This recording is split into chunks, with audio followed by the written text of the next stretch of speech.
Hello everyone, this is Saumya. Welcome to Dosar classes. अभी start करेंगे हम लोग disease and first aid chapter, जो कि क्लास 8 बायोलॉजी का चैप्टर है। ऑलरेडी आप क्लास 6 में, क्लास 7 में हेल्थ के बारे में, डिजीज़ के बारे में पढ़ते आए हो। ठीक है, अभी भी हम उन्हीं सब चीज़ों के बारे में बात करेंगे और बात करेंगे फर्स्ट एड के बारे में। ठीक है, तो चलिए स्टार्ट कर लेते हैं। सबसे पहले तो बात करेंगे, 2 वर्ड होते हैं, एक होता है हेल्थ और दूसरा होता है डिजीज़। ठीक है, अक्सर लोग ये कह देते हैं कि अगर वो डिज़ीज़ फ्री हैं, उनको कोई भी बीमारी नहीं है, तो वो ये बोल देते हैं कि हम हेल्दी हैं। बट ऐसा बिल्कुल ज़रूरी नहीं है कि अगर आप डिज़ीज़ फ्री हो, आपको कोई बीमारी नहीं है, तो आप हेल्दी भी हो। एक हेल्दी होना अलग बात है, डिज़ीज़ फ्री होना अलग बात है। हाँ, आप तब कह सकते हो जब आप बिल्कुल हेल्दी हो, और तब आप कह सकते हो कि हम डिज़ीज़ फ्री हैं।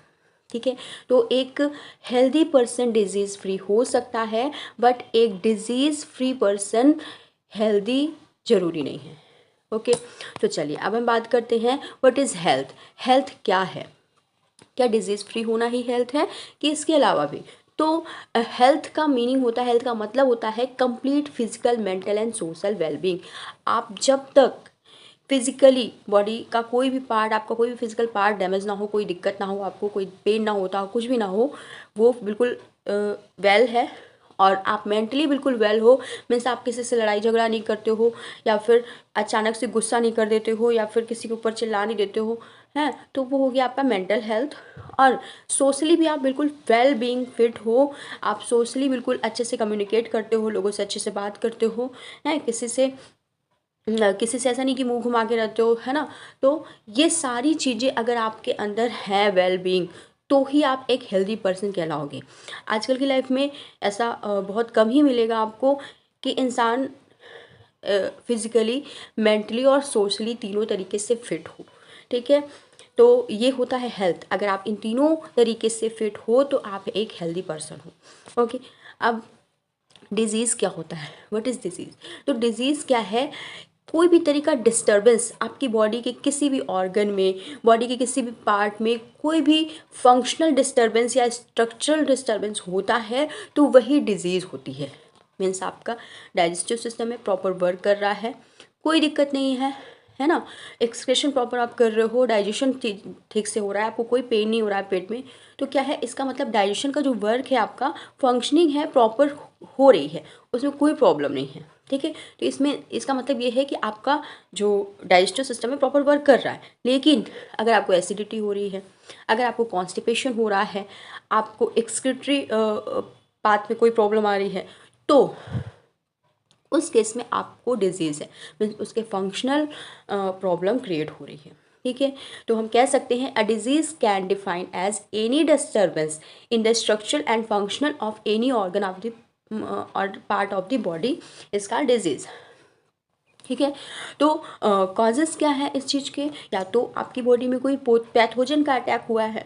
पैथोजन क्या है? What is pathogen? तो कोई भी बैक्टीरिया, वायरस, फंजाई जो आपको इन्फेक्ट करते हैं, आपके अंदर डिजीज़ फैलाते हैं, उसे हम कहते हैं पैथोजन। ओके, दूसरा तरीका ये है, दूसरा कारण है कि लैक ऑफ न्यूट्रिएंट्स। आप प्रॉपर बैलेंस डाइट नहीं ले रहे हो, जिसकी वजह से आपको डिजीज़ हो रही है। ओके, जिन चीज़ों की ज़रूरत है आपकी बॉडी में न्यूट्रिएंट्स की, वो आपको प्रॉपर नहीं मिल पा रही हैं, तब भी डिजीज़ कॉज हो सकता है। ठीक है, तीसरा कारण ये है कि हेल्थ सर्विसेज, जो पब्लिक हेल्थ सर्विसेज हैं, वो आपको प्रॉपर नहीं मिल रही हैं।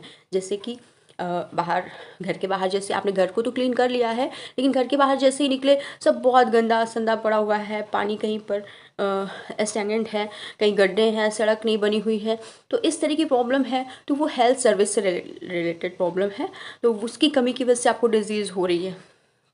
ठीक है, तो ये सब डिजीज़ के कॉजेज़ हैं।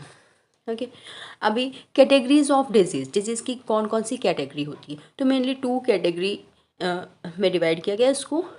एक तो होती है कम्युनिकेबल डिजीज़ या फिर इन्फेक्शियस डिजीज़, और दूसरी होती है नॉन कम्युनिकेबल डिजीज़ या फिर नॉन इन्फेक्शियस डिजीज़। अब कम्युनिकेशन का मतलब क्या है? कम्युनिकेबल का मतलब क्या होता है? हम एक दूसरे से बात करें, मिले, हैंडशेक करें, तो ये क्या है, हम किसी को कम्युनिकेट कर रहे हैं। ठीक है, तो इससे मतलब आपके किसी से बात करने पे, आपको किसी से हैंडशेक करने पे, आपको किसी से मीट करने पे जो इन्फेक्शंस होता है उसको कहते हैं हम कम्युनिकेशन टाइप का इन्फेक्शन। ठीक है, तो इस तरह के डिजीज़ को हम इन्फेक्शियस डिजीज़ भी कहते हैं, कम्युनिकेबल डिजीज़ भी कहते हैं। ठीक है, जैसे आप गए अपने दोस्त से मिले, ठीक, हैंडशेक किया, या फिर फ्रेंड से बात करते करते आपने छींक दिया या उसने छींक दिया, छींक आ गई, तो जो भी जर्म्स उसके माउथ से निकल रहे हैं वो आपके ऊपर भी आ सकते हैं और आपको इन्फेक्शन फैल सकता है। अगर उसको कॉमन कोल्ड है तो आपको भी हो सकता है, या फिर अभी इतना कोरोना फैल चुका है, कोरोना है, तो आपको भी कोरोना हो सकता है। तो ये क्या हो गया, कम्युनिकेबल डिजीज़ हो गया। जब आप उसके कांटेक्ट में आओगे तब ये डिजीज़ होगा आपको। ओके, नॉन कम्युनिकेबल डिजीज़ का मतलब ये है कि आप में जो डिजीज़ है उसका कारण कम्युनिकेशन नहीं है, मीन्स किसी से मिलना, किसी से हैंड शेक करना, ये उसका प्रॉब्लम नहीं है। इसे कहते हैं non infectious disease. It means जैसे आपको कोई हार्ट प्रॉब्लम हो गई, ठीक, डायबिटीज़ हो गई, क्रोनिक रेस्पिरेटरी डिजीज़ हो गई, ठीक, कैंसर टाइप की डिजीज़ हो गई, तो ये डिजीज़ किसी के छूने से या किसी से बात करने से नहीं फैलती। ये डिजीज़ आपके अंदर ही प्रॉपर फंक्शनिंग में होने वाली प्रॉब्लम की वजह से होती है। ठीक है, तो दो तरह से डिवाइड कर सकते हैं हम डिजीज़ को, एक कम्युनिकेबल डिजीज़, दूसरी है नॉन कम्युनिकेबल डिजीज़। अब देखो कम्युनिकेबल डिजीज़ क्या है, इसको हम ठीक से देखेंगे। तो कम्युनिकेबल डिजीज़ क्या है, किस किस चीज़ के थ्रू इन्फेक्शन हो सकता है, जैसे कि बाय एयर हो सकता है, वाटर के थ्रू हो सकता है, फूड के थ्रू हो सकता है, डायरेक्ट कांटेक्ट के थ्रू हो सकता है। आप अपने फ्रेंड से डायरेक्ट कांटेक्ट में आ रहे हो, हैंडशेक कर रहे हो, या फिर उससे प्रॉपर बातें कर रहे हो, पास पास खड़े होके कांटेक्ट में आ रहे हो, इसका मतलब हो सकता है कम्युनिकेबल डिजीज़। ठीक, अगर आप कंटामिनेटेड वाटर का यूज़ कर रहे हो, ठीक, एयर आपके अंदर जा रही है, वो वाली मीन्स इन्फेक्टेड एयर, जहाँ पर किसी ने छींक दिया है, उसके वायरस आसपास बहुत फैले हैं, आप उस एरिया पे चले गए, तो वो जो डिजीज़ कॉज कर सकती है। ठीक, फूड है, फूड कॉज कर सकता है डिजीज़। आप बाहर का खाते हो, ठेले पे लगा हुआ खाना, फास्ट फूड है जो भी ओपन रखा रहता है, तो उसमें भी जर्म्स फैल जाते हैं। ठीक है, और कम्युनिकेबल डिजीज़ का कारण होता है जर्म्स। जर्म्स का मतलब होता है pathogen, means bacteria, virus, fungi, protozoa, इन सब चीज़ों से कम्युनिकेबल डिजीज़ फैलता है। ठीक है, अब कौन कौन सा डिजीज़ है कम्युनिकेबल डिजीज़, तो एग्जाम्पल है कॉमन कोल्ड, बिल्कुल वेरी कॉमन एग्जाम्पल, कॉलेरा, ठीक, चिकन पॉक्स, टाइफाइड, ट्यूबरक्लोसिस। ये सारी डिजीज़ ऐसी हैं जो अनहेल्दी पर्सन को छूने से हो सकती है, या उसके पास बैठने से हो सकती है, उससे बातें करने से हो सकती है। तो इसके लिए बहुत सारा प्रिकॉशंस लेने की ज़रूरत होती है। ठीक है, कम्युनिकेबल डिजीज़ मीन्स अभी जैसे कोरोना आया था, उस टाइम पे सब लॉकडाउन हो गया था, उस टाइम पे बोल दिया गया था आपको किसी से हैंडशेक नहीं करना, आपको किसी से मिलना नहीं है, किसी अदर पर्सन से। जो कोरोना जिसको हो चुका है उसको भी आइसोलेटेड रखा गया था, मीन्स वो किसी कॉन्टैक्ट में ना आए, है ना। तो वो कम्युनिकेशन डिजीज़ को प्रिवेंट करने का तरीका है। ओके, नेक्स्ट है नॉन कम्युनिकेबल डिजीज़। अभी नॉन कम्युनिकेबल डिजीज़ का मतलब हम उसको छुएं या ना छुएं, ये अपने आप फैलेगा। ठीक है, ऐसा ज़रूरी नहीं है कोई अनहेल्दी पर्सन है जिसको नॉन कम्युनिकेबल डिजीज़ हुआ है, उसको आप छू लोगे या फिर उससे थोड़ी देर बैठ के बातें कर लोगे तो आपको भी वो डिज़ीज़ हो जाएगा। ठीक है, तो हम कह सकते हैं ये इन्फेक्शियस डिजीज़ नहीं होता, ये डिज़ीज़ नॉन इन्फेक्शियस डिजीज़ होता है, या फिर इसको हम कहते हैं क्रॉनिक डिजीज़। ठीक है, अब ये इसको फैलने के लिए कोई एजेंट की ज़रूरत नहीं होती। ठीक है, किसी भी एजेंट की ज़रूरत नहीं होती है, ये सिर्फ इन्वायरमेंटल, फिजियोलॉजिकल, जेनेटिक प्रॉब्लम की वजह से, फैक्टर्स की वजह से आपके अंदर हो जाते हैं। ठीक, और एक ज़रूरी बात, ये वाले जो डिज़ीज़ होते हैं वो छोटे बच्चे से लेके बड़े तक, बूढ़े तक हो सकता है, किसी भी एज में ये डिज़ीज़ हो सकते हैं। एग्जाम्पल है कैंसर, हार्ट अटैक, डायबिटीज़। ठीक है, तो ये सारे एग्जाम्पल्स हैं नॉन कम्युनिकेबल डिजीज़ के। अब स्प्रेड ऑफ कम्युनिकेबल डिजीज़ क्या है, यानी कम्युनिकेबल डिजीज़ कैसे कैसे स्प्रेड होता है। ठीक, तो इसके भी तीन तरीके हैं। पहला है डायरेक्ट कॉन्टेक्ट से, मीन्स डायरेक्ट मेथड से डिजीज़ कॉज होती है। दूसरा इनडायरेक्ट मेथड से, और लास्ट है ड्रॉपलेट इन्फेक्शन। डायरेक्ट मेथड का मतलब होता है कि डायरेक्ट किसी इन्फेक्शन से आप पर अटैक हो गया, और फिर आपके, सॉरी, आपका कोई फ्रेंड है, जिसको चिकन पॉक्स हो रखा है या फिर कोई फंगल इन्फेक्शन हो रखा है, आपने उससे हैंडशेक किया तो हो सकता है वो डिजीज़ आपको भी हो जाए अगर डायरेक्ट कांटेक्ट से आपके आपके बॉडी पे वो आ गई है। ठीक, तो एक तो ये हो गया तरीका डायरेक्ट मेथड का थ्रू, जैसे एग्जांपल है चिकन पॉक्स, फंगल इन्फेक्शन, ये सब डायरेक्ट कांटेक्ट से हो सकता है। इनडायरेक्ट कांटेक्ट का मतलब क्या है? तो देखो आप लोग आजकल बहुत ज़्यादा मॉल जा रहे हो या फिर कोई शॉपिंग मॉल के लिए आप कपड़े वपड़े खरीदने जा रहे हो, तो वहाँ पर गए हैं और किसी शर्ट को आपने ट्राई किया, पहन के देखा, वो शर्ट ऑलरेडी किसी इन्फेक्टेड पर्सन के स्किन पे टच हो चुकी थी, मीन्स आपके पहले किसी और ने उसको ट्राई किया था जो जिसको वो इन्फेक्शन था बॉडी में ऑलरेडी। ठीक, और उसने तारीख दी, वहाँ पर टांग दी। अब आप क्या उसी शर्ट को पहन लिए, ठीक है, तो क्या होगा अगर छोटा मोटा इन्फेक्शन अगर उस शर्ट में लगा होगा, जर्म्स लगे होंगे, तो वो आपकी बॉडी में भी एंटर करेंगे। ठीक है, तो इस तरह का जो मेथड होता है वो इनडायरेक्ट कांटेक्ट है, इनडायरेक्ट मेथड है कम्युनिकेबल डिजीज़ का। यानी कि आपने उस पर्सन से मिले भी नहीं, उसको छुए भी नहीं, लेकिन उसकी छुई हुई चीज़ों के कांटेक्ट में आ गए, इस वजह से आपको ये इन्फेक्शन हो सकता है। ठीक है, इसके अलावा वेक्टर्स के थ्रू होता है। वेक्टर्स क्या है, व्हाट इज़ वेक्टर, अलग से शॉर्ट नोट भी आता है इसका। तो organism who carry germ from source of infectious but then self do not get infection. ठीक है, ऐसा एजेंट जो कि एक इन्फेक्टेड पर्सन से जर्म को ले आएगा और आपको दे देगा, लेकिन उसको कोई प्रॉब्लम नहीं होगी, तो ऐसे जर्म को हम कहते हैं, ऐसे ऑर्गेनिज्म को हम कहते हैं वेक्टर। ओके, जैसे क्या हुआ कि कोई मच्छर है, वो किसी अदर पर्सन को काटा और काटने के बाद उससे वो लार्वा लेके आया, इन्फेक्शन जर्म लेके आया और वो किसी हेल्दी पर्सन को काट लिया। ठीक है, तो डिजीज़ यहाँ से आकर आपकी बॉडी में तो आ जाएगी, लेकिन इस इंसान को, इस एजेंट को कोई प्रॉब्लम क्रिएट नहीं होगा। ऐसे एजेंट को हम कहते हैं वेक्टर। ओके, इसके थ्रू भी फैलती है। ड्रॉपलेट इन्फेक्शन क्या होता है, जैसे कि आप किसी से बात कर रहे हो, उसने छींक दिया, तो उसके माउथ से निकलने वाली जो भी वाटर एयर ड्रॉपलेट्स वगैरह होंगी, वो जितनी दूर तक स्प्रेड होंगी, वहाँ तक के कांटेक्ट में जो भी चीज़ें आएंगी वो अगर इन्फेक्शस होती हैं तो उसको हम कहेंगे ड्रॉपलेट इन्फेक्शन। मीन्स जैसे आपने छींकने के बाद आपके जर्म निकले और सामने वाले के नाक से अंदर चले गए या मुंह से अंदर चले गए, तो इस तरह से भी डिजीज़ फैलती है, कम्युनिकेबल डिजीज़। ठीक है, इसे हम कहते हैं ड्रॉपलेट इन्फेक्शन। ओके, तो ये हो गया कम्युनिकेबल डिजीज़ का स्प्रेड का मेथड। अब देखो सम कम्युनिकेबल डिजीज़, कुछ डिजीज़ कम्युनिकेबल हैं जो जिसके बारे में बताया गया है, जैसे कि डिजीज़ कॉज बाय वायरस। जितनी भी वायरल डिजीज़ेज़ हैं वो सब कम्युनिकेबल डिजीज़ेज़ हैं, ये चीज़ आपको ध्यान रखना है। एग्जांपल है इन्फ्लुएंजा। इन्फ्लुएंजा मीन्स आपको कोल्ड हो गया, तो ये इन्फ्लुएंजा के अंडर में आता है, वायरल डिजीज़ है।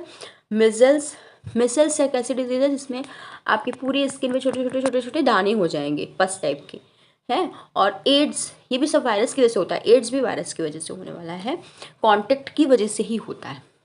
Okay, disease cause by vectors के थ्रू डिजीज़ कौन सा होता है, तो जैसे अभी हमने बताया था कि मच्छर है, वो एक अनहेल्दी पर्सन से आप वो जर्म ले भी आएगा और हेल्दी पर्सन के अंदर डाल भी देगा, लेकिन उसको कोई प्रॉब्लम नहीं होगी। जैसे कि मलेरिया का जो मॉस्किटो होता है, एनाफिलिस। दूसरा डेंगू का भी मच्छर से ही होता है, चिकनगुनिया भी मच्छर से ही होता है। ठीक है, तो ये जितने भी मच्छर हैं ये सब एज ए वेक्टर वर्क करते हैं डिजीज़ को फैलाने के लिए। ओके, अब कुछ एक टेबल दे रखी है आपकी बुक में जिसमें डिजीज़ के नेम दे रखे हैं, उससे वो किस एजेंट से होता है, मीन्स किस वेक्टर से होता है डिजीज़, किस जर्म से होता है वो दे रखा है, सिम्टम दे रखे हैं उस पर्टिकुलर डिजीज़ के, और प्रिवेंशन या ट्रीटमेंट दे रखा है उसको रोकने का। ठीक है, तो ये आप ध्यान से पढ़िएगा, इससे बहुत सारे क्वेश्चन फंसने वाले होते हैं। तो फर्स्ट है इन्फ्लुएंजा। इन्फ्लुएंजा वायरस से होने वाला डिजीज़ है। इसमें कोल्ड हो सकता है, आपको फीवर आएगा और चिलिंग, ठंड लगेगी। ठीक, और प्रिवेंशन कैसे कर सकते हो आप, तो आइसोलेट रहकर आप प्रिवेंट कर सकते हो इस डिजीज़ को। ठीक है, आइसोलेट रह के मतलब अगर आपको इन्फेक्शन हुआ है तो कोशिश करना है, आपको आइसोलेट रहना है, लोगों से अलग रहना है, उनके कांटेक्ट में नहीं आना है, ताकि आपके घर के अदर पर्सन भी बचे रहें। मिजल्स डिसीज़ भी वायरस से होने वाला डिजीज़ है। यहाँ पर भी नज़ल डिस्चार्ज होता है और वाटरी आइज़ हो जाती है, आपकी रेडनेस आएगी आइज़ में, और पूरी स्किन पे आपको छोटे छोटे दाने दिखाई देंगे। ठीक है, इसका एक ट्रीटमेंट है कि आप वैक्सीन लीजिए इसकी, तो वो मिजल्स जो डिजीज़ है वो कंट्रोल हो जाएगा। अब मलेरिया भी बहुत कॉमन डिजीज़ है। जब भी ये मच्छर का सीज़न होता है तो इस टाइम पे मलेरिया है, डेंगू है, वो कॉमन हो जाता है। वो उसका प्रिवेंशन का सिर्फ एक ही तरीका है कि आप मच्छरों से प्रोटेक्ट रहें, मच्छरों को हटाएं, उनसे दूर रहें। ठीक है, तो दोनों मलेरिया है और डेंगू है, दोनों में जो इन्फेक्शन फैलता है वो मच्छर से फैलता है। और यहाँ मलेरिया फैलाने वाला जो जर्म है जिससे होता है प्लाज्मोडियम है, मीन्स एक तरह का अमीबा होता है, और जो डेंगू जिससे फैलता है वो एक वायरस है। ठीक है, जो स्प्रेड किसके थ्रू होता है, मीन्स इसका वेक्टर कौन है, तो एडिस मॉस्किटो है, और मलेरिया का जो एजेंट है यानी वेक्टर है वो एनाफिलिस मॉस्किटो है। ठीक है, तो ये हो गया, प्लाज्मोडियम हो गया वो जर्म जो आपकी बॉडी में अटैक करेगा, मतलब एंटर करेगा, तभी आपको मलेरिया होगा। और इस जर्म को लेके कौन आएगा, ये एनाफिलिस मॉस्किटो। और डेंगू वायरस के थ्रू होता है, जबकि लेकर कौन आता है आपकी बॉडी तक, एडिस मॉस्किटो।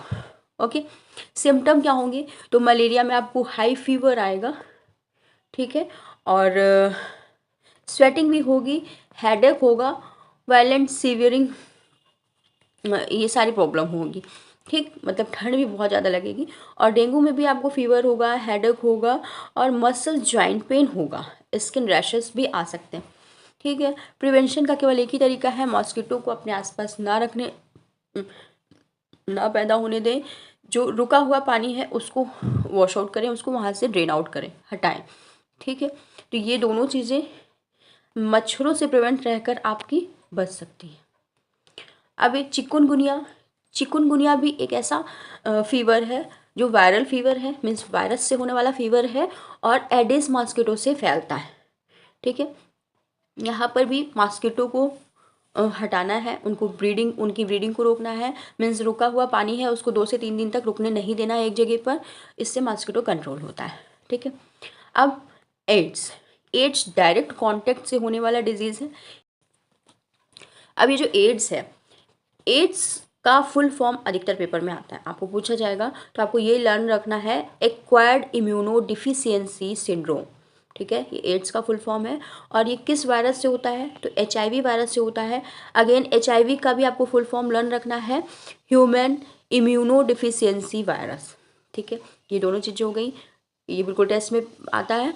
और क्या होता है इस एड्स से आपकी बॉडी में क्या प्रॉब्लम आएगी, तो loss of weight, body weight आपका तेज़ी से लॉस होने लगेगा, और आपका इम्यून सिस्टम बिल्कुल डाउन हो जाएगा, जिससे किसी भी छोटी से छोटी भी डिजीज़ आपको बहुत जल्दी कॉज कर जाएगी। ठीक है, कैसे इससे प्रिवेंशन कैसे मिल सकता है, इसका ट्रीटमेंट क्या है, तो प्रिवेंट कर सकते हो आप सेक्सुअल कांटेक्ट में मत रहो किसी के साथ। ठीक है, किसी भी इन्फेक्टेड पर्सन के साथ, और ऑलवेज डिस्पोजेबल सिरिंज, हमेशा जब भी आप कहीं डॉक्टर के पास जाते हो, सिरिंज का यूज़ करते हो, इंजेक्शन लेते हो, तो इंजेक्शन हमेशा देखकर नया इंजेक्शन अपने सामने खुलवा कर डलवाओ, उसको डिस्पोज किया हुआ इंजेक्शन यूज़ ना करो दोबारा। ठीक है, तो ये एड्स से बचने के तरीके होते हैं, बस 2 ही तरीके होते हैं, उसी दोनों से प्रिवेंट होना है आपको। ओके, अब देखो प्रिवेंटिव मेजर्स फॉर डिजीज़। अब देखो, prevention of better than cure, मतलब आपको कोई डिजीज़ हो जाए, उसका आप ट्रीटमेंट करो, उसको क्योर करने की कोशिश करो, दवाइयाँ लो, उससे बेटर होता है कि आप उस डिज़ीज़ को अपने पास आने ही ना दो, आप उससे प्रिवेंशन ढूंढो। ठीक है, तो वो प्रिवेंशन भी, बहुत सारी डिजीज़ का प्रिवेंशन आप खुद कर सकते हो, जैसे कि बहुत सारी चीज़ें होती हैं, पब्लिक हाइजीन, हेल्दी इन्वायरमेंट रखो है। तो पब्लिक हाइजीन का क्या मतलब है कि जो भी वेस्ट मटेरियल है, घर का जो भी कूड़ा है, उसको आप वाटर बॉडीज़ में मत जाने दो। ठीक है, उससे वाटर बर्न डिजीज़ हो सकती है, ठीक है, बहुत लोगों में हो सकती है। और सीवेज जो भी सीवेज का वाटर है वो हमेशा ट्रीटमेंट करके ही वाटर में छोड़ना चाहिए, ठीक है, ये भी बहुत ज़रूरी है। ये सब पब्लिक हाइजीन के तरीके हैं, ठीक है, पूरी पब्लिक मिलकर काम करेगी तभी ये पॉसिबल है, ठीक है। हेल्दी एनवायरनमेंट को हेल्दी रखना है मीन्स जो भी गार्बेज आपके घर से निकल रहा है, कूड़ा निकल रहा है, उसको आप डस्टबिन के अंदर रखो, वहाँ पे आसपास मक्खियाँ ना आने दो, ठीक है। दूसरी चीज़, कहीं पर भी रुका हुआ आपके हाउस के सराउंडिंग कहीं पर भी रुका हुआ पानी नहीं होना चाहिए। मीन्स गड्ढा बना है, उसमें पानी 6 दिन से इस एक ही स्टेज पर पड़ा हुआ है, तो ये बहुत गलत है, ये मच्छरों को जन्म देता है और बहुत सारी डिजीज़ का कारण है। तो ये हो गया हेल्दी इन्वायरमेंट रखने का तरीका। और अब हम पढ़ेंगे वैक्सीनेशन क्या होता है। तो वैक्सीनेशन क्या है, इसके पीछे अगर हम एडवर्ड जेनर के बारे में जाने तो एक स्टोरी है एक अच्छी। तो डॉक्टर एडवर्ड जोनर का जो जन्म हुआ था वो हुआ था यूरोप के इंग्लैंड एरिया में। इंग्लैंड में जन्म हुआ था, लंदन ये पढ़ने गए थे और पढ़ने के बाद वापस इंग्लैंड आ गए, वहाँ पर ही अपना एज अ डॉक्टर वहाँ पर वो बैठने लगे एक क्लिनिक में, ठीक है। तो इनका एक मिल्कमैन था, वो मिल्क लेके आता था। कुछ दिन तक वो एब्सेंट रहा, वो नहीं लेके आया। तो जब वो आया तो उससे इन्होंने पूछा भाई क्या हुआ, क्यों नहीं आए इतने दिन तक। तो उसने बताया कि मेरे घर में हमको चिकन पॉक्स हो गया था किसी को रिलेशन में। तो उन्होंने कहा चिकन पॉक्स क्या होता है, तो इनको पता चला कि बहुत ज़्यादा चिकन पॉक्स फैल रहा है, एक डिज़ीज़ है जो कि बिल्कुल कंट्रोल में नहीं है। उस टाइम पे लोग मर रहे थे चिकन पॉक्स से। तो इन्होंने सर्च करना स्टार्ट किया और आफ्टर ऑल इन्होंने देखा कि जो लोग काऊ का पालन करते हैं, मीन्स गाय को अपने घर में पालते हैं, ग्वाले होते हैं, दूध दूध देने जाते हैं, तो उनको ये चिकन पॉक्स का इन्फेक्शन बहुत कम होता है, ठीक है। क्यों कम होता है, तो उन्होंने इसका भी पता लगाया कि काऊ को एक डिजीज़ होता है काऊ पॉक्स, ठीक है। उस काऊ पॉक्स के इन्फेक्शन की वजह से उन सारे ग्वालों में चिकन पॉक्स नहीं होता। मीन्स जो ग्वाले होते हैं उनमें काऊ पॉक्स हो जाता है, जिसकी वजह से चिकन पॉक्स नहीं होता है, ठीक है। ये उन्होंने आफ्टर सर्च किया। अब उन्होंने क्या किया, उन्होंने अपना एक्सपेरिमेंट स्टार्ट किया। इन्होंने क्या किया, काऊ पॉक्स की जगह से थोड़ा सा वाटरी चीज ली, मतलब उसका पस लिया और क्या किया, एक बच्चे के अंदर उसको इंसर्ट कर दिया, ठीक है।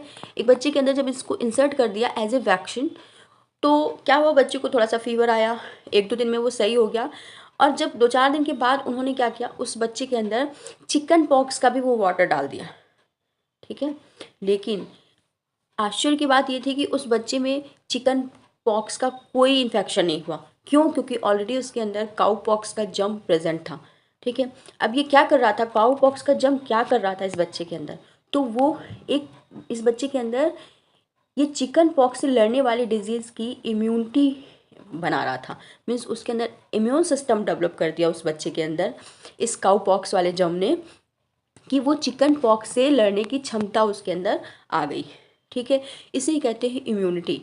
मीन्स अगर आपकी बॉडी के अंदर वैक्सीन डाल के इम्यूनिटी विकसित कर दी जाए, इम्यून सिस्टम आपका उस हिसाब से बना दिया जाए कि अगर वही जम दोबारा आपकी बॉडी में अटैक करे तो उस लड़ने की क्षमता आपके बॉडी में होनी चाहिए, जिससे वो जम आपका कुछ नहीं बिगाड़ पाएगा, ठीक है। तो ये यहीं से उन्होंने वैक्सीनेशन का इन्वेंशन किया और फर्स्ट टाइम ही एडवर्ड जेनर ही ऐसे थे जिन्होंने वैक्सीन बनाई थी, ठीक है। तो वैक्सीनेशन क्या है, तो process of development of immunity without infection, ठीक है। किसी की बॉडी में बिना इन्फेक्शन के इम्यूनिटी डेवलप कर देना किसी पर्टिकुलर जर्म के लिए वैक्सीनेशन कहलाता है, ठीक है। In this case weakened pathogen are injected, the body produce immunity against the particular pathogen. Means इस केस में क्या करते हैं, जैसे एक बैक्टीरिया है जिसके थ्रू आपके अंदर आपकी बॉडी में इन्फेक्शन होता है, ठीक है। अब इसी बैक्टीरिया का वीक वाला, मतलब बिल्कुल कमज़ोर वाला बैक्टीरिया को ले लिया गया, उसको एज ए वैक्सीन इस बच्चे में डाल दिया गया, ठीक है। अब वीकेंड वाला बैक्टीरिया गया है तो ये डिजीज़ तो नहीं फैलाएगा हमारी बॉडी में, लेकिन ये इस जम के खिलाफ हमारी बॉडी में सोल्जर्स बनने लगेंगे, यानी कि दोबारा जब ये अटैक करेगा, मीन्स इसका एक्टिव वर्जन भी इसका अगर हमारी बॉडी में अटैक करता है तो उससे हमारा बॉडी फाइट कर पाएगा, उसको हमारे अंदर कॉज नहीं होने देगा। ठीक है, तो ये काम किया जाता है वैक्सीनेशन के लिए। ओके, अब this pathogen stimulate the body to form antibodies. In this way vaccinated person develop immunity against the pathogen. Means ये जो पैथोजन है हमारी बॉडी में जाकर क्या बनाता है, सोल्जर्स बनाता है उस पर्टिकुलर पैथोजन से लड़ने के लिए। तो यही सोल्जर्स क्या कहलाते हैं, एंटीबॉडीज कहलाते हैं। ठीक है, मीन्स एंड इस पैथोजन के अगेंस्ट एंटीबॉडी बनाने लगता है हमारी बॉडी में और एक इम्यूनिटी डेवलप करता है। इस प्रोसेस को हम कहते हैं वैक्सीनेशन। अब क्या है प्रिपेयर्ड वैक्सीन। वैक्सीन को कैसे प्रिपेयर किया जाता है, कैसे बनाया जाता है? तो देखो कई तरीके हैं वैक्सीन को बनाने में। या तो हमने अभी जैसे बताया कि एक वीकेंड जर्म का यूज़ किया जाता है, और दूसरे तरीके ये हैं अलग अलग टाइप की डिजीज़ के लिए, अलग अलग टाइप के जर्म के लिए अलग अलग टाइप का वैक्सीन बनाया जाता है। जैसे किसी में वीकेंड जर्म डाल दिया गया, किसी में हम किलर जर्म का भी यूज़ करते हैं, मीन्स उसी बैक्टीरिया को किल करते हैं और फिर उसको एज ए वैक्सीन आपकी बॉडी में इंसर्ट करते हैं। ये ठीक है, जैसे कि टाइफाइड का वायरस है, टाइफाइड का बैक्टीरिया है, उसका किल्ड वर्जन लेकर ही आपकी बॉडी में इंसर्ट किया जाता है एज ए वैक्सीन, जिससे आपकी बॉडी में इम्यूनिटी डेवलप हो जाती है। ठीक है, अब वीकेंड जर्म का यूज़ किया जाता है कुछ डिजीज़ के लिए।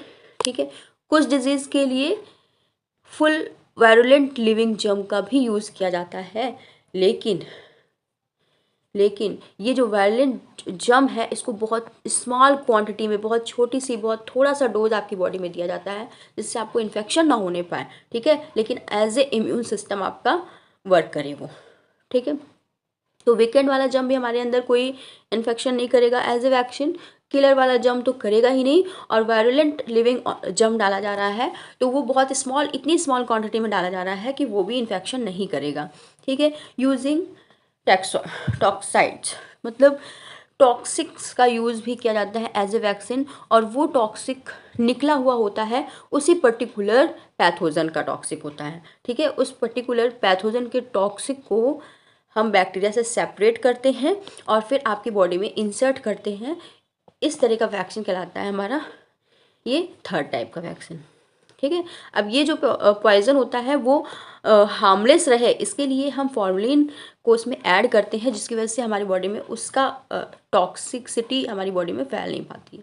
ठीक है, तो इस तरह से कई तरीके हैं वैक्सीन को प्रिपेयर करने के। अलग अलग टाइम के जर्म के लिए अलग अलग पर्टिकुलर वैक्सीन ही बनाई जाती हैं। अब देखो इम्यूनाइजेशन क्या होता है, व्हाट इज़ इम्यूनाइजेशन। जैसे अभी हमने वैक्सीनेशन की बात की, तो वैक्सीनेशन क्या करता है, हमारी बॉडी का डेवलपमेंट करता है, इम्यून सिस्टम डेवलप करता है। ठीक है, तो जब हमारी बॉडी में इम्यून सिस्टम डेवलप हो जाता है किसी भी पैथोजन के लिए, तो इस प्रोसेस को कहते हैं इम्यूनाइजेशन। ओके, तो immunization is the process by which an animal or person stay protected from disease. ठीक है, यानी कि इम्यूनाइजेशन एक ऐसी प्रोसेस है जिससे किसी भी एनिमल या पर्टिकुलर किसी पर्सन में उस डिजीज़ से प्रोटेक्शन की क्षमता विकसित हो जाती है, इसको कहते हैं इम्यूनाइजेशन। ठीक है, तो vaccination is the injection of added weakened organism that form immunity against the organism in the body. ठीक है, वो पर्टिकुलर वीकेंड ऑर्गेनिज्म को लेके हमारी बॉडी में एज ए वैक्सीन इंसर्ट कर दिया जाता है, जिससे हमारी बॉडी में उस पैथोजन के लिए लड़ने की क्षमता हो जाती है, इम्यूनाइजेशन विकसित हो जाता है, इम्यूनिटी उसके अगेंस्ट आ जाती है। इस प्रोसेस को हम इम्यूनाइजेशन कहते हैं। क्लियर। अब क्या होता है first aid, what is first aid. तो फर्स्ट एड का मतलब है जैसे आप घर पे हो, हर टाइम आपके पास डॉक्टर नहीं अवेलेबल है, या फिर अगर आप फ़ोन करने पे आ भी रहा है तो उसको थोड़ा टाइम लग रहा है आने में, तो इसके लिए फ़र्स्ट एड होते हैं, कुछ तरीके होते हैं जिससे आप कुछ हद तक चीज़ों को कंट्रोल में रख सकते हो। जैसे अचानक कोई जल गया, या फिर अचानक किसी को कोई बेहोश हो गया, या फिर अचानक से किसी को फ्रैक्चर हो गया, है ना। तो इस तरह का अगर प्रॉब्लम आता है तो डॉक्टर को तो आप कॉल कर दीजिए, बुला लीजिए, या फिर डॉक्टर के पास आप लेके जा रहे हो उसको भागते हुए, लेकिन साथ में आपको फर्स्ट एड पहले देना होगा। पहले उसको घर के तरीके से उसको ट्रीट करना होगा ताकि और भी ज़्यादा प्रॉब्लम ना क्रिएट हो जाए।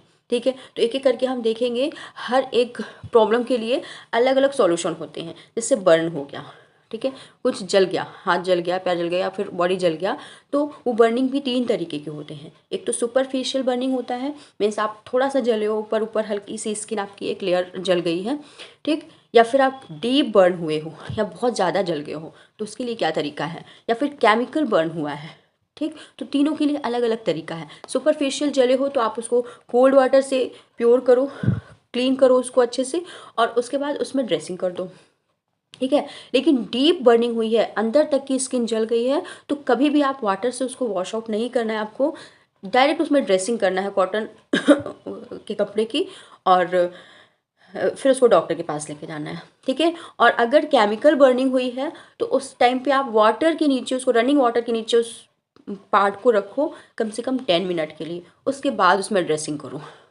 ओके, तो ये होते हैं फर्स्ट एड, पहले तरीके की आपको क्या करना है पहले ही, ठीक है।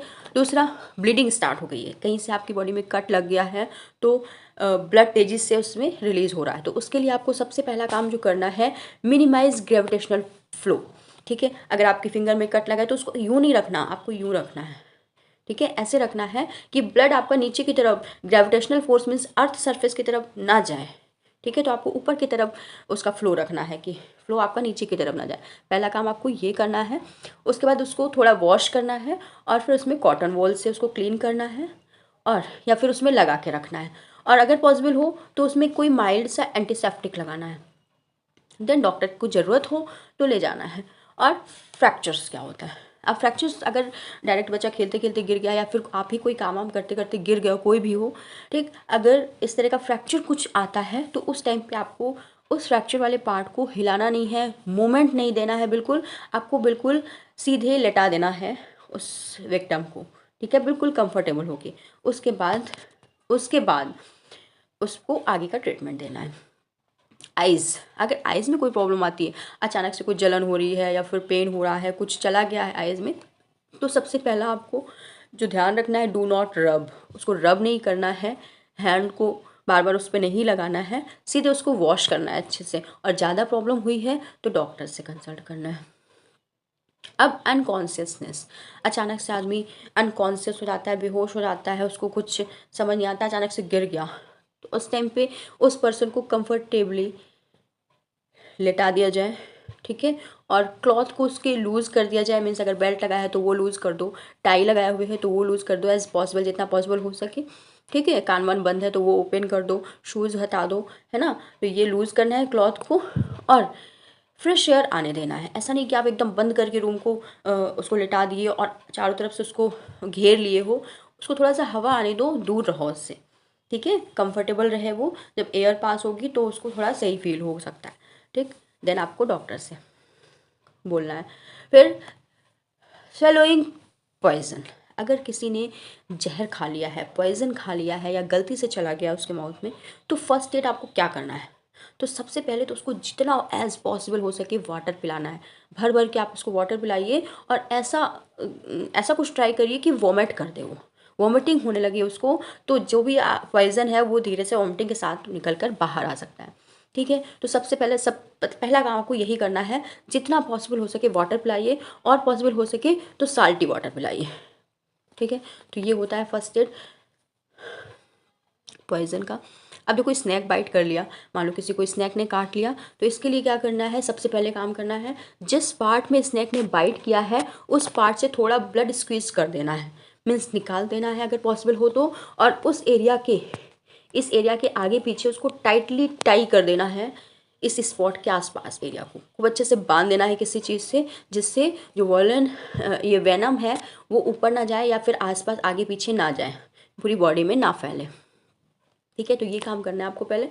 अगर स्टिंग प्रॉब्लम हुई है, मीन्स किसी कीड़े ने आके काट लिया, या फिर हनी बी ने आके काट लिया आपके किसी पार्ट पर, तो उसके लिए क्या होता है, सबसे पहले पुल आउट स्टिंग इट, ठीक है, उसके स्टिंग को हटाना है, मीन्स उसके डंग को हटा देना है, वहाँ से रिमूव करना है, और उस पार्ट से जो डंग जहाँ पर लगा हुआ था उस पार्ट से थोड़ा सा ब्लड वहाँ से स्क्विज करना है, और उसके बाद आपके पास बेकिंग सोडा हो तो उसको अप्लाई करना है उस जगह पे, ठीक है। कोई भी, अगर बेकिंग सोडा नहीं है तो कोई भी अल्कलाई को अप्लाई कर सकते हो वहाँ पर, बेस को, ठीक है। फीवर आ जाता है, तो फीवर क्या है, एक डिजीज़ नहीं है, कोई डिजीज़ नहीं है फीवर, ये सिर्फ अलग अलग डिजीज़ का कोई ना कोई सिम्टम होता है। मीन्स मलेरिया में भी फीवर आ सकता है आपको, डेंगू में भी फीवर आ सकता है, चिकनगुनिया में भी फीवर आ सकता है। तो ये डिजीज़ का सिम्टम है बट एक डिजीज़ नहीं है। तो इसमें क्या हो सकता है, आप बॉडी को रेस्ट की ज़रूरत होती है, उस टाइम पे रेस्ट देना है आपको, ठंडी पानी की पट्टी वट्टी रखनी है, ये सब चीज़ें होती हैं। और इसमें प्रॉब्लम होती है, कोल्ड हो गया, हेडेक हो रहा है, बॉडी एक हो रहा है, टेम्परेचर इंक्रीज़ हो जाता है, ठीक है। तो ये फीवर के तरीके हो जाते हैं प्रॉब्लम। आप देखो, bad habit to be avoid, जितनी भी बैड हैबिट्स हैं उनको अवॉइड करनी है, उससे बहुत सारा हार्म होता है आपकी बॉडी को। जैसे कि हार्मफुल इफ़ेक्ट कंज्यूमिंग टोबैको अगर आप लेते हो तो आपको लंग कैंसर, माउथ कैंसर, इस तरह की प्रॉब्लम क्रिएट हो सकती है। तो ये सारी चीज़ें अवॉइड करनी है आपको, है। ब्लड प्रेशर इंक्रीज़ हो सकता है, हार्ट अटैक आ सकता है, और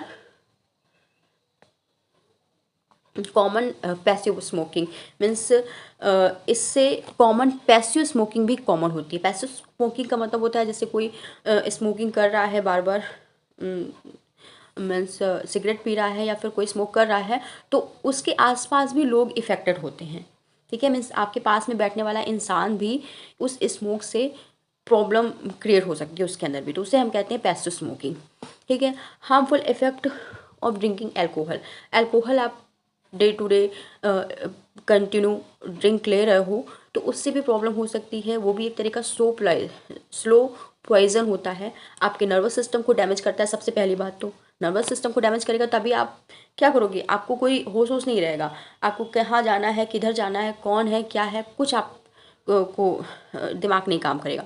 तो क्या कर रहा है वो, आपके नर्वस सिस्टम को डैमेज कर रहा है, आपके इंफॉर्मेशन को माइंड तक नहीं लेके जा रहा है, ठीक है। और वेसल्स है, ब्लड वेसल्स है, किडनी है, स्टमक है, ये सब डैमेज हो सकते हैं आपके एक्सेस अल्कोहल से, ठीक है। हार्मफुल इफ़ेक्ट होते हैं ड्रग्स अगर आप ले रहे हो, ड्रग्स में आपके दवाओं को भी ड्रग्स बोलते हैं, लेकिन ड्रग्स का स्पेशली मतलब है जो निकोटिन ड्रग्स होते हैं या फिजियोट्रॉपिक ड्रग्स होते हैं, जैसे कि मॉर्फिन, कोकीन, हेरोइन, ओपियम, ये सब क्या है, ड्रग्स हैं। इनका अगर आप अलग से कंजम्पशन करते हो तो उससे बहुत सारी डिजीज़ हो जाती है, जैसे रेस्पिरेटरी डिजीज़ हो गई, आपको हार्ट प्रॉब्लम हो जाती है, नर्वस सिस्टम डैमेज हो सकता है, और ड्रग एडिक्ट हो सकते हो आप। मीन्स एक बार अगर आपने ड्रग को ले लिया है तो बार बार उसका एडिक्शन होगा, आपको बार बार लेने का मन करेगा, ठीक है। और अर्ली डेथ भी पॉसिबल है, ओके। तो ये हो गया आपका चैप्टर यहाँ से कंप्लीट। तो इम्पॉर्टेंट और इंटरेस्टिंग चैप्टर था। अगर आपको कोई प्रॉब्लम होती है या फिर कुछ अलग टॉपिक है आपकी बुक में तो आप उसको सेंड करिए, आप उसको बुक की फ़ोटो खींच कर सेंड करिए, हम आपको एक्सप्लेन करेंगे, ठीक है। आज के लिए इतना ही, थैंक यू।